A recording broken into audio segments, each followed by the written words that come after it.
Hej! Nu ska jag öppna en julklapp från Erika med Idol. Ni ska få se hur det ser ut först. Paketet. Där. Fint med tomtar. Och så någonstans ska det stå där. Till min älskade Idol. Så. Nu ska vi se vad det finns i det. Så jag får upp det först. Och så blir det att öppna.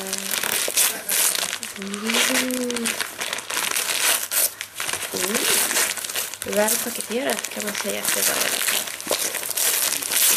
Ska vi se här. Det finns ett kartong. Pappret. Kartong. Jag tror det finns någonting i kartongen då.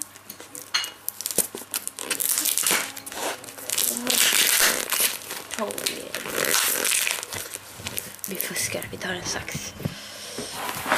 Så. Sax, klipp. Klippa upp lite.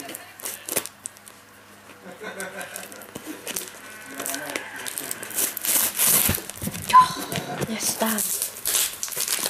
Jag måste klippa lite till. Väl paketerat, det får du pluspoäng för. Ja, vi kommer vidare. Titta. Ett par strumpor. Med en apa på. Perfekt för mig, jag älskar apor. Vad har vi mer i här då? Vi ser lite mer.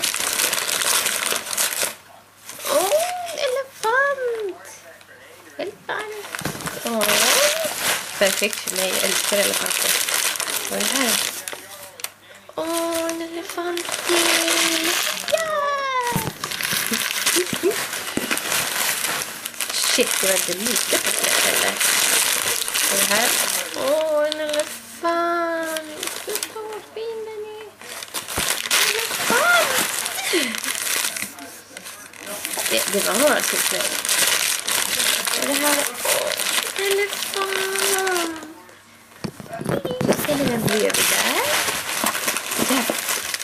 Det är alldeles snällt. Här, vad kan det vara? En elefant till. Elefant! Papperskorgen är överfull. Oj! Vad har vi mer?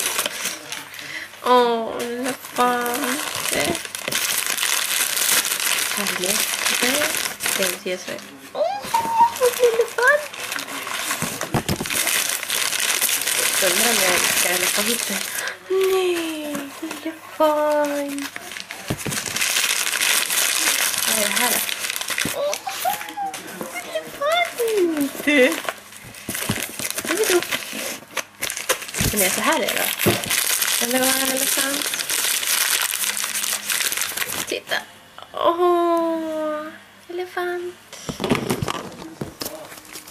Tack Erika, älskar dig.